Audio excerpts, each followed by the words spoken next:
An extension is a way to add or change functionality in a configuration without editing the main configuration code. This is useful when you want to customize a solution safely, especially if the main configuration is standard or frequently updated. Businesses always need custom features, extra fields, new report, or smart logic changes. Using extensions, we can add these new features in a safe way, while maintaining the integrity of the main configuration.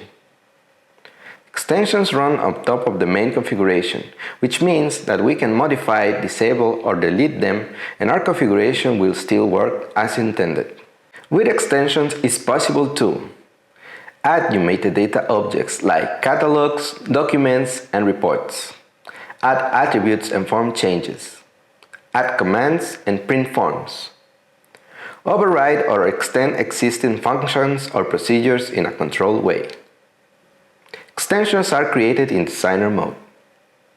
The extension is shown as its own configuration tree. You create a new extension, give it a name, set a purpose, then add your changes inside it. You can create new objects or add objects from the main configuration.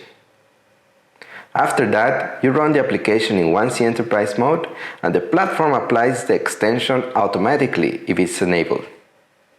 Remember to use extensions for custom features and keep them focused. Avoid putting too many unrelated changes into one extension. Also, always test an extension after platform or configuration updates, especially if you override standard behavior, maybe your extension needs some tuning.